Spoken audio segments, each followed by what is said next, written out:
Olá pessoal, todos bem-vindos a mais uma aula do canal Gênios da Física. Na aula de hoje nós vamos continuar a resolução do livro texto Moisés no Senswag, curso de Física Básica, volume 3, Eletromagnetismo.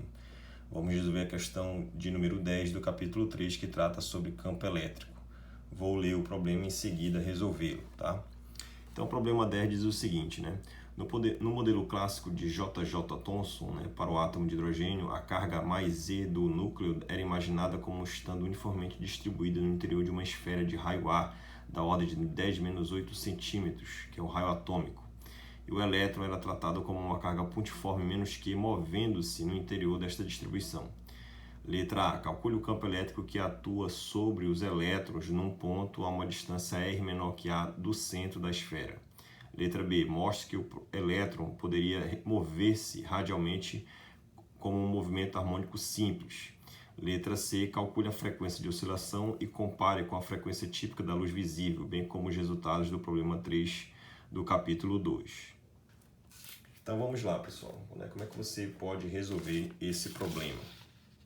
Então, vou colocar aqui e fazer a devida discussão da sua solução. Tá? Então, primeiramente, você considera aqui o átomo, o modelo de Thomson, né? Ele é imaginado exatamente como uma esfera, né? Carregada positivamente, tá? Não se conhecia o próton ainda, e encrustada sobre essa esfera, né? Esses pontos em vermelho seriam os elétrons. Então, esse aqui é o modelo pudim com passas, né?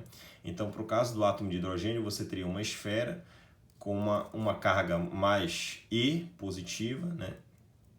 E a uma certa distância do centro A, você teria uma carga, né, que é o elétron, menos E, perfeito?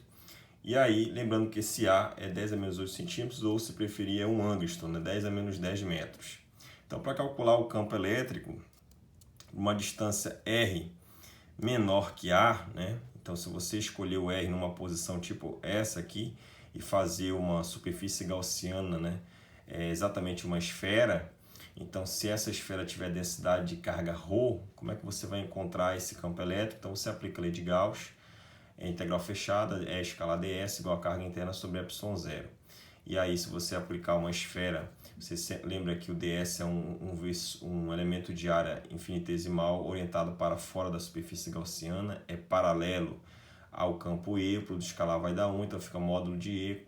A área dessa esfera de raio R menor que A vai ser 4πr². A carga dentro dessa esfera vai ser a sua densidade ρ, que é considerada constante, vezes o volume dessa esfera, que é 4/3 de πr ao cubo, dividido por ε0. Simplifica, você obtém que o campo elétrico vetor está na direção radial, ρ sobre 3ε0r. Então, esse é o campo elétrico dentro uma região menor que A, né, R menor que A, dentro dessa esfera, tá? No modelo de Thomson, né? E aí, letra B, ele quer que você mostre que é um movimento harmônico, né?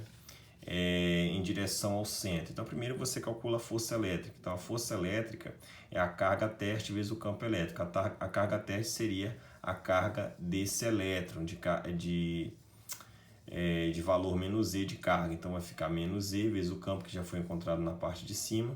Você encontra que a força elétrica é menos um termo constante proporcional a esse raio R chapéu.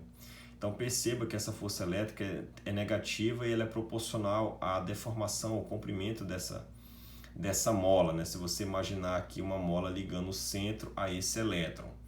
Então, essa força elétrica é muito semelhante a uma força conhecida desde Física 1, chamada força restauradora, que obedece à lei de Hooke, né? A força elástica. A força elástica, o restaurador, é menos kx na direção x chapéu.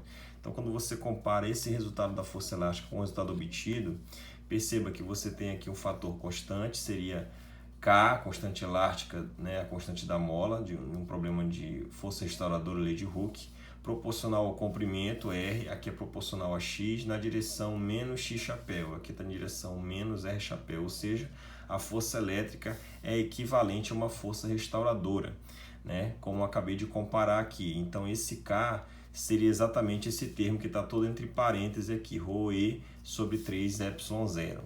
Então, a constante elástica teria esse valor para esse tipo de situação, né?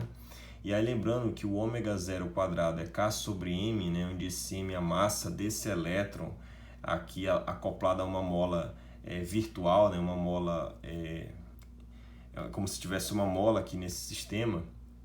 Então, para você encontrar essa frequência, basta pegar esse K e dividir pela massa do elétron. E aí, lembrando que esse ρ aqui é exatamente a carga E, que é a carga positiva que está lá nele, dividido por 4 terços de π vezes esse raio A ao cubo, tá?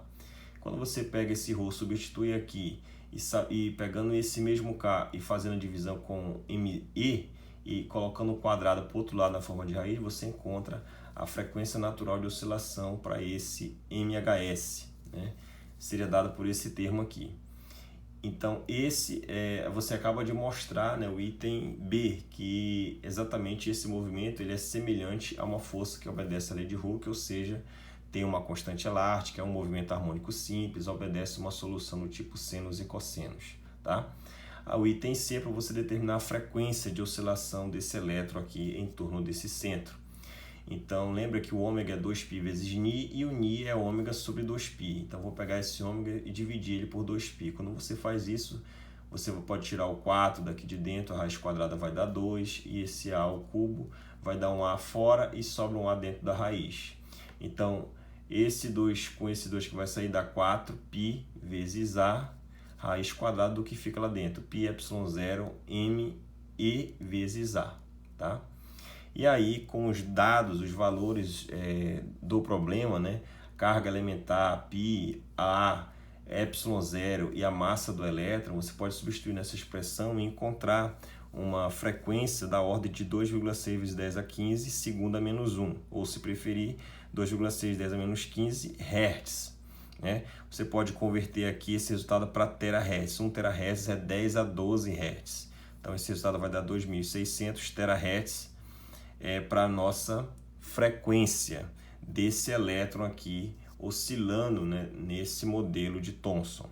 Lembrando que o comprimento de onda vermelho, né, a cor vermelha do espectro visível é 430 terahertz e o violeta 750 terahertz, e esse valor deu 2.600 terahertz. Esse resultado aqui desse elétron significa dizer que esse elétron ele está quando ele acelera dentro desse modelo, né, já que o MHS é um movimento acelerado, ele vai irradiar ondas na faixa de ultravioleta longínquo, né, com um comprimento de onda da ordem de 1.200 angstrom.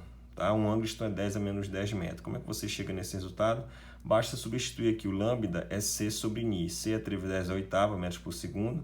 E o Ni foi o valor que você acabou de encontrar, 2.600 terahertz. Quando você faz a divisão, você encontra o lambda da ordem de 1.200 angstrom. Tá? Lembrando que o violeta tem 400 nanômetros e o vermelho 700 nanômetros. E esse resultado está além do violeta, ou seja, está no ultravioleta longínquo. Tá certo? Espero que todos tenham gostado. Até mais e bons estudos.